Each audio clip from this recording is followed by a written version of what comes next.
How do you get into documentary filmmaking? That was what I wanted to know, and a few years later I have helped to shoot for National Geographic documentary series, I've helped to produce for BBC Studios. I didn't think that I could be here. I didn't think it was possible for someone like me. Maybe some of you watching are in the same boat. So I'm gonna share what my journey was like to get to the point where I am now, and I'm gonna ask some of my friends to help too. We wanna help you to break into the industry. So each of us is gonna share a bit about how we got started, how we gained the skills necessary, and then if we can identify any kind of big break that helped us in our documentary career.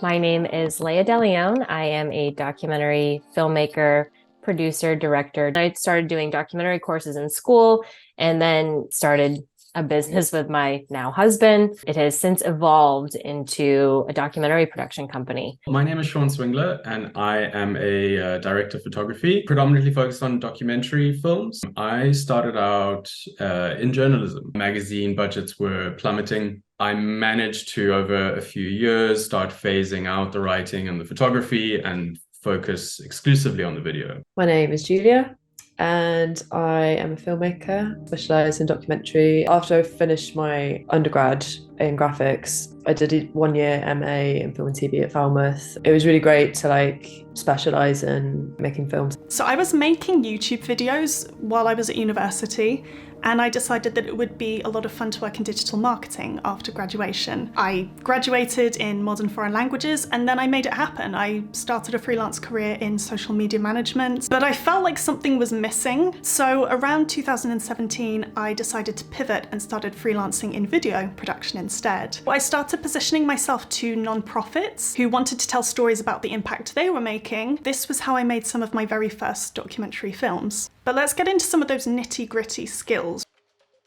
All of my learning has been on the job or on the internet, really, or through colleagues. I feel like I've learned so much stuff just by watching other people do it and finding tutorials, YouTube, online reading, BFI, Doc Society, webinars and things like that are all really useful. I rely heavily on the internet and YouTube in particular for my kind of continued filmmaking education. A channel called In-Depth Cine, run by a fellow South African. I think the topics are broad and really interesting and deal both with interesting aspects of film theory and then very practical on-set advice. Another channel that I watch very regularly is run by a guy called Luke Forsyth, who has been working as a documentary cinematographer for a long time. He has a lot of really interesting things to say, counters a lot of the blatant kind of gear is everything type approach to filmmaking on YouTube. There's some groups that I'd recommend, like Brown Girls Doc Mafia. I'm a member for them.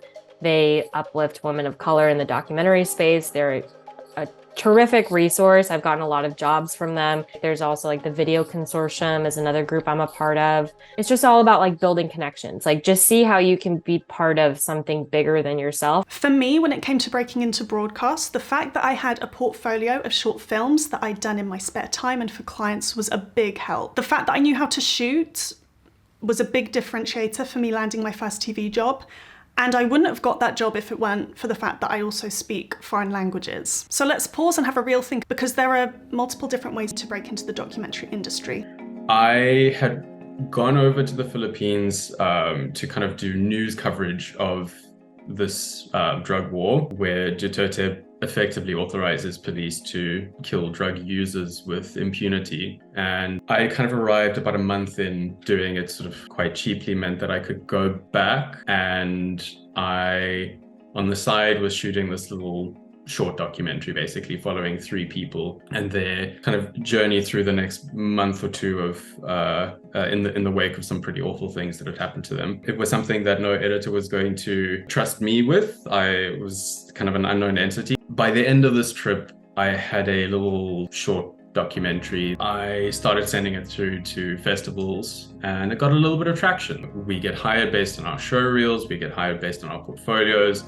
If a client doesn't see that particular shot in your show reel, they don't think you can do it. Now, I don't really believe in big breaks, but I do think in hindsight, there are some markers in my career that stand out in the strategy of helping me to get to where I am today. So, it's the year 2020. I've just been living in Brussels, Belgium for a couple of years, where I've been making some films for non-profits, But I've been really trying without much success to be involved in bigger projects with a team. So I'm seeing my arrival in London as a chance to do just that. And I'm networking with all these documentary filmmakers, people in different spots in the industry.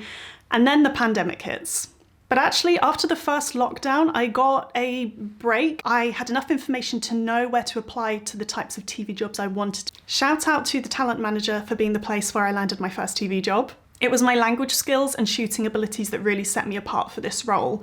So the summer of 2020, I was flown to France and Italy to spend a month there, helping to produce and shoot a popular TV show. Don't get me wrong, I still had to fight hard to get my next few TV credits. I was using things like the talent manager and just networking. So it was during this time that I landed credits helping to produce and shoot World's Most Scenic River Journeys on the River Po in Italy and National Geographic's Lost Treasures of Ancient Rome. I don't know if I've had like a big break. I think I've just had lots of like lucky streaks with certain projects, working a couple of days on a project, just doing some filming for them, and then they getting shortlisted for Oscars and things like that. The second film that I made, it was one I directed and self-shot and edited.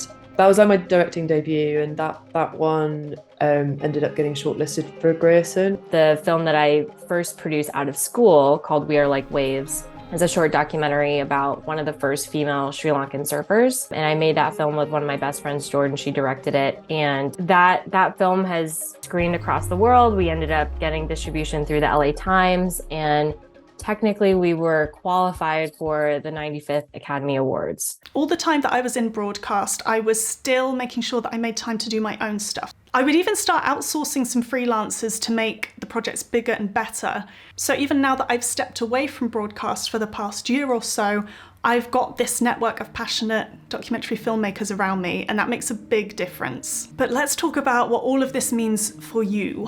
What are the main top takeaways that we've talked about today? The piece of advice that I try and give the most, and really is probably one of the only reasons I have been able to make a career out of what I've done so far, has been just to go out and do it. If you have an idea, go out and make it. Sort of run it by a few friends, ask their advice, show people afterwards, and hold yourself accountable. Just start shooting on whatever equipment you have and not think too much about the kit, but actually it's more like if you can structure a story, find really good contributors. You just have to find something that you're really passionate about, subject-wise. You have to make sure that you get the bills paid. So whatever that means, if that means you are waiting tables, if that means you are doing campus tours, I have no idea, whatever, got to be attached to some project, at least one project where you really stand behind it. You like it, it's the type of work that you want to do, and it's ideally those start to become one lane, but in the beginning sometimes that's not always the case. I think something else that has been absolutely invaluable to me, and something I can thank my mom for in particular, is just being sincerely interested in people, being behind the camera and pointing your camera at people who at times are having the worst day of their lives, and to try and do that with as much kindness and empathy as possible, and just doing the film and the people involved in it as much justice as possible. A big takeaway for me from these interviews has just reaffirmed something that I've felt for a while. Technical skills and gear are important, but it's your soft skills. It's how you build relationships, how you interact with your crew and contributors, and how you approach storytelling that's actually going to make the difference between a good filmmaker and a great filmmaker. That's exactly what I want to get into in future videos. So if that sounds good to you, if you really want to know more about storytelling and some of these skills, you can join me along for the journey, because I'm still learning too, but I want to share what I've learned so far with you. So consider subscribing. But what about you? Where are you in your documentary filmmaking journey right now, and where do you want to be? I hope to see you in the next video, first Monday of next month, and a big thank you to all of my documentary filmmaking friends who joined in today. All of their information will be linked in the description, and I will see you in the next video. Hope you have a good one. Bye!